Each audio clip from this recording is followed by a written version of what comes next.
ಮಾವಿನಕಾಯಿ ರಸಮು ರೆಡಿಯಾಗಿದೆ ನೋಡಿ, ಸೂಪರಾಗೂ ಇದೆ. ಒಮ್ಮೆ ಟ್ರೈ ಮಾಡಿ ಹೇಗಿದೆ ಅಂತ ನನಗೆ ಕಮೆಂಟ್ ಮಾಡಿ ತಿಳಿಸಿ.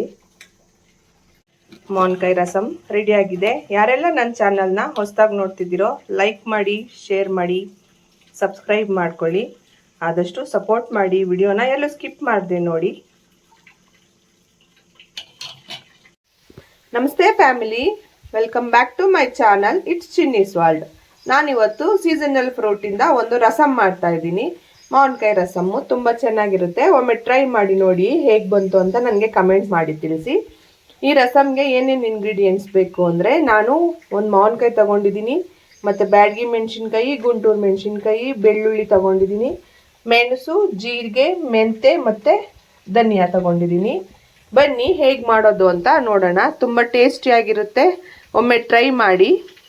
ಮೊದಲಿಗೆ ನಾನು ಮಾವಿನಕಾಯಿನ ತೊಳ್ಕೊಂಡು ಬರ್ತೀನಿ. ಮಾವಿನಕಾಯಿನ ತೊಳ್ಕೊಂಡ್ಬಂದೆ. ಈಗ ಸಿಪ್ಪೆ ಎಲ್ಲ ರಿಮೂವ್ ಮಾಡ್ಕೋಬೇಕು ಕ್ಲೀನಾಗಿ.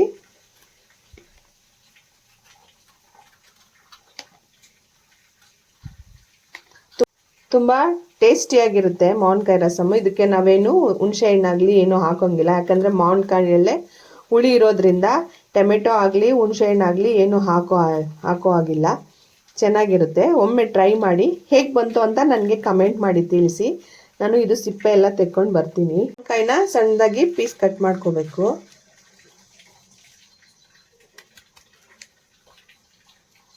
ನೋಡಿ, ನಾನು ಮಾವಿನಕಾಯಿ ಎಲ್ಲ ಕಟ್ ಮಾಡ್ಕೊಳ್ತಾ ಇದ್ದೀನಿ.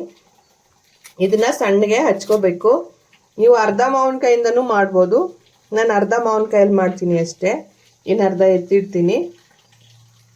ಹಾಫ್ ಮಾವಿನಕಾಯಿಗೆ ಏನೇನು ಎಷ್ಟೆಷ್ಟು ಇಂಗ್ರೀಡಿಯೆಂಟ್ಸ್ ಬೇಕು ಅಂತ ನಾನು ಹೇಳ್ತೀನಿ. ಇದು ಹಾಫ್ ಮಾವಿನಕಾಯಿ, ಇನ್ನು ಅರ್ಧ ಮಾವಿನಕಾಯಿ ಇಲ್ಲಿದೆ. ನಾನು ಅರ್ಧ ಮಾವಿನಕಾಯಲ್ಲಿ ಮಾತ್ರ ಮಾಡ್ಕೊಳ್ತಾ ಇದ್ದೀನಿ.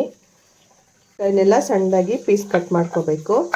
ಹಾಫ್ ಮಾವಿನಕಾಯಿ ಇದ್ರೆ ಸಾಕು, ಮನೆಯವ್ರಿಗೆಲ್ಲನೂ ಆಗುತ್ತೆ.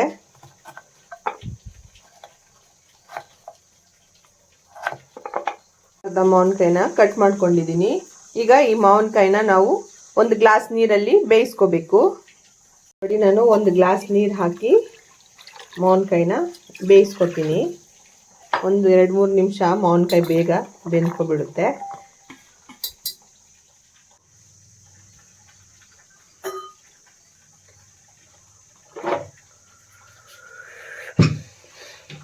ಅರ್ಧ ಮಾವಿನಕಾಯಿಗೆ ಆಗುವಷ್ಟು ಇಂಗ್ರೀಡಿಯೆಂಟ್ಸು ಎಷ್ಟೆಷ್ಟು ಹಾಕಬೇಕು ಅಂತ ಹೇಳ್ತೀನಿ ನಾನು. ಅರ್ಧ ಮಾವಿನಕಾಯಿಗಾದರೆ 1/2 ಟೇಬಲ್ ಸ್ಪೂನಷ್ಟು ಮೆಂತ್ಯ ತಗೊಳ್ಳಿ. ಮಾವಿನಕಾಯಿಗಾದರೆ 1 ಟೇಬಲ್ ಸ್ಪೂನ್ ತಗೊಳ್ಳಿ. ಅರ್ಧ ಮಾವಿನಕಾಯಿಗಾದರೆ 1/2 ಟೇಬಲ್ ಸ್ಪೂನ್ ಮೆಂತ್ಯ, 1 ಟೇಬಲ್ ಸ್ಪೂನಷ್ಟು ಜೀರಿಗೆ, 1 ಟೇಬಲ್ ಸ್ಪೂನಷ್ಟು ಮೆಣಸು, ಮತ್ತು ಹಾಗೆ 2 ಟೇಬಲ್ ಸ್ಪೂನಷ್ಟು ಧನಿಯಾ ತಗೊಳ್ಳಿ.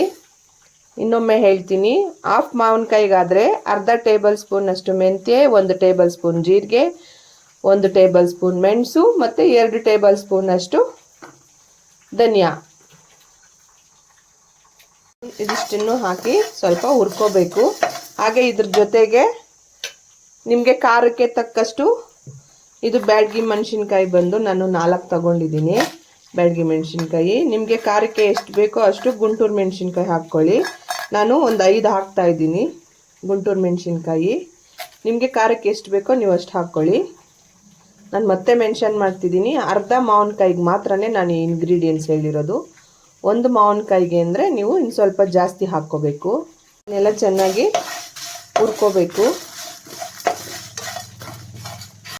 ನಾನು ಇಂಗ್ರೀಡಿಯೆಂಟ್ಸ್ದು ಡಿಸ್ಕ್ರಿಪ್ಷನ್ ಬಾಕ್ಸಲ್ಲಿ ಕೊಡ್ತೀನಿ ಎಷ್ಟೆಷ್ಟು ಹಾಕಬೇಕು ಅಂತ. ಹಾಗೂ ನಿಮಗೆ ಡೌಟ್ ಇದ್ದರೆ ಒಮ್ಮೆ ಡಿಸ್ಕ್ರಿಪ್ಷನ್ ಬಾಕ್ಸಲ್ಲಿ ನೋಡ್ಕೊಳ್ಳಿ. ಹಾಫ್ ಮಾವಿನಕಾಯಿಗೆ ಎಷ್ಟೆಷ್ಟು, ಫುಲ್ ಮಾವಿನಕಾಯಿಗೆ ಎಷ್ಟೆಷ್ಟು ಅಂತ ನಾನು ಅಲ್ಲಿ ಮೆಜರ್ಮೆಂಟ್ ಹಾಕ್ತೀನಿ, ನೋಡ್ಕೊಳ್ಳಿ. ಅನ್ನಕ್ಕೆ ಈ ರಸನ ಹಾಕ್ಕೊಂಡು ತುಪ್ಪ ಹಾಕ್ಕೊಂಡು ತಿಂದರೆ ತುಂಬ ಚೆನ್ನಾಗಿರುತ್ತೆ. ಪ್ಲೀಸ್ ಒಮ್ಮೆ ಟ್ರೈ ಮಾಡಿ ಹೇಗೆ ಬಂತು ಅಂತ ನನಗೆ ಕಮೆಂಟ್ ಮಾಡಿ ತಿಳಿಸಿ. ನೀವು ಖಾರಕ್ಕೆ ತಕ್ಕಷ್ಟು ಮೆಣಸಿನ್ಕಾಯಿ ಹಾಕ್ಕೊಳ್ಳಿ. ಎಲ್ಲ ಫ್ರೈ ಆಗಿದೆ. ಇದು ತಣ್ಣಗಾದ್ಮೇಲೆ ಇದನ್ನು ಪುಡಿ ಮಾಡ್ಕೋಬೇಕು. ನೋಡಿ, ಒಂದು 2-3 ನಿಮಿಷದಲ್ಲಿ ಮಾವಿನಕಾಯಿ ಬೆಂದ್ಕೊಬಿಡುತ್ತೆ. ಇನ್ನೊಂದು ಅಷ್ಟೇ. ನೋಡಿ, ಮಾವಿನಕಾಯಿ ಎಲ್ಲ ನುಣ್ಣಗಾಗಿದೆ. ಈಗ ಇದು ತಣ್ಣಗಾಗಬೇಕು ಮಾವಿನಕಾಯಿ ಸಹ. ನಾವು ಫ್ರೈ ಮಾಡ್ಕೊಂಡಿದ್ದು ಇಂಗ್ರೀಡಿಯೆಂಟ್ಸ್ ಎಲ್ಲ ತಣ್ಣಗಾಗಿದೆ. ಈಗ ಮಿಕ್ಸಿಗೆ ಹಾಕಿ ಇದನ್ನು ಪುಡಿ ಮಾಡ್ಕೋಬೇಕು. ಈಗ ಇದನ್ನು ನಾನು ಪುಡಿ ಮಾಡಿಕೊಂಡು ಬರ್ತೀನಿ. ನೋಡಿ, ಒಂದು 80% ಪೌಡರ್ ಆದಮೇಲೆ ನಾವು ಒಂದು ಗೆಡ್ಡೆ ಬೆಳ್ಳುಳ್ಳಿ ತಗೊಂಡಿದ್ವಿ ಅಲ್ವಾ, ಅದನ್ನು ಕಚ್ಚಾ ಪಚ್ಚ ಅಂತಾರ ತರ್ತರಿಯಾಗಿ ಮಿಕ್ಸಿಯಲ್ಲಿ ಒಂದು ಸತಿ ಸುಮ್ಮನೆ ಹಂಗೆ ತಿರುಗಿಸ್ಕೋಬೇಕಷ್ಟೇ. ಈ ಥರ ತರಿಯಾಗಿ ತಿರುಗಿಸ್ಕೊಂಡ್ರೆ ಸಾಕು. ಈಗ ನಾವು ಬೇಯಿಸಿಟ್ಕೊಂಡಿದ್ವಿ ಅಲ್ವಾ ಮಾವಿನಕಾಯಿನ, ಇದನ್ನು ನೀವು ಒಂದು ಸೌಟಲ್ಲಾಗಲಿ ಇಲ್ಲ ಸ್ಮ್ಯಾಶರಲ್ಲಾಗಲಿ ಸ್ಮ್ಯಾಶ್ ಮಾಡ್ಕೋಬೇಕು. ಸ್ಮ್ಯಾಶರಲ್ಲಿ ಸ್ಮ್ಯಾಶ್ ಮಾಡ್ಕೋತೀನಿ, ಇಲ್ಲ ನೀವು ಸೌಟಲ್ಲಾಗಲಿ ಯಾವುದ್ರಲ್ಲಾಗಲಿ ಚೆನ್ನಾಗಿ ಸ್ಮ್ಯಾಶ್ ಮಾಡ್ಕೋಬೇಕು.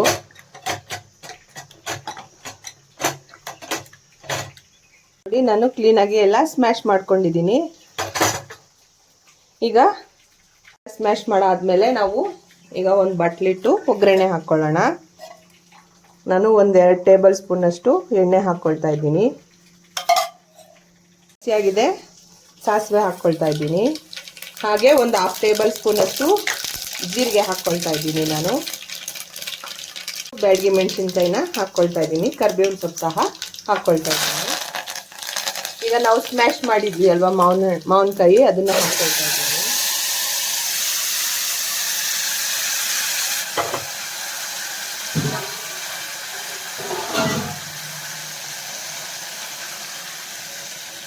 ನಿಮಗೆ ಎಷ್ಟು ತೆಳು ಬೇಕೋ ಅಷ್ಟು ತೆಳು ನೋಡಿ ನೀವು ಮಾಡ್ಕೊಳ್ಳಿ.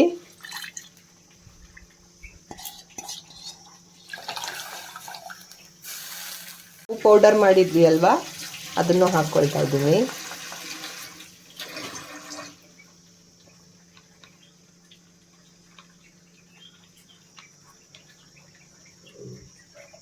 ಇನ್ನು ಸ್ವಲ್ಪ ನೀರು ಹಾಕ್ಕೊಳ್ತಾ ಇದ್ದೀನಿ. ರಸಮ್ ಯಾವಾಗಲೂ ಸ್ವಲ್ಪ ತೆಳ್ಳಗಿದ್ರೇ ಚೆನ್ನಾಗಿರೋದು. ಸೊ ಅದಕ್ಕೋಸ್ಕರ ಇನ್ನೊಂದು ಸ್ವಲ್ಪ ನೀರು ಹಾಕ್ಕೊಂಡು ಈಗ ಇದಕ್ಕೆ ರುಚಿಗೆ ತಕ್ಕಷ್ಟು ಉಪ್ಪು ಹಾಕ್ಕೊಳ್ತಾ ಇದ್ದೀನಿ. ರಸಮ್ಗೆ ನಾನು ಉಪ್ಪು ರುಚಿಗೆ ತಕ್ಕಷ್ಟು ಹಾಕ್ಕೊಳ್ತಾ ಇದ್ದೀನಿ.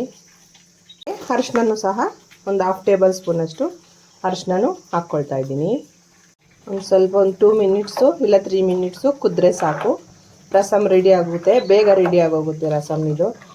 ಮಾವಿನಕಾಯಿ ಒಂದು 2-3 ನಿಮಿಷದಲ್ಲಿ ಬೇಯಿಸ್ಕೊಂಡ್ಬಿಟ್ರೆ ನಾವು ಮತ್ತೆ ಇಂಗ್ರೀಡಿಯೆಂಟ್ಸ್ ಎಲ್ಲ ಫ್ರೈ ಮಾಡಿಕೊಂಡು ನಿಮಗೆ ಎಷ್ಟು ತೆಳ್ಳು ಬೇಕೋ ಅಷ್ಟು ತೆಳ್ಳು ಮಾಡ್ಕೊಬೋದು. ನೀವು ಇನ್ನೂ ಬೇಕಾದರೆ ಇನ್ನೂ ಸ್ವಲ್ಪ ನೀರು ಹಾಕ್ಕೊಬೋದು. ನೋಡಿ, ರಸಮ್ ಕುದೀತಿದೆ. ಈಗ ಕೊತ್ತಂಬರಿ ಸೊಪ್ಪು ಹಾಕ್ಕೊಳ್ತಾ ಇದ್ದೀನಿ ಲಾಸ್ಟ್ಗೆ. ರಸಮ್ ರೆಡಿ ಆಯಿತು. ತುಂಬ ಈಸಿ, ಬೇಗ ಮಾಡ್ಕೊಬೋದು, ತುಂಬ ಚೆನ್ನಾಗಿರುತ್ತೆ. ಒಮ್ಮೆ ಟ್ರೈ ಮಾಡಿ. ಈಗ ನಾವು ಸರ್ವ್ ಮಾಡ್ಕೊಳ್ಳೋಣ ಬನ್ನಿ. ಮಾವಿನಕಾಯಿಯ ರಸಮ್ಮು ರೆಡಿಯಾಗಿದೆ. ಹೇಗಿದೆ ಅಂತ ನೀವು ಟ್ರೈ ಮಾಡಿ ಕಮೆಂಟ್ ಮಾಡಿ ತಿಳಿಸಿ. ಮಾವಿನಕಾಯಿ ರಸಮ್ ರೆಡಿಯಾಗಿದೆ. ಇಲ್ಲಿ ತನಕ ಈ ರೆಸಿಪಿನ ನೋಡಿದ್ದಕ್ಕೆ ತುಂಬ ಹೃದಯದ ಧನ್ಯವಾದಗಳು. Thank you so much. Thanks for watching. Please ಬೆಲ್ಲೈಕನ್ನ ಪ್ರೆಸ್ ಮಾಡೋದು ಮಾತ್ರ ಮರಿಬೇಡಿ. ನಾನು ಯಾವುದೇ ವಿಡಿಯೋ ಹಾಕಿದ್ರೂ ನಿಮಗೆ ಮೊದಲೇ ನೋಟಿಫಿಕೇಷನ್ ಬರುತ್ತೆ. Thank you. ಬಾಯ್.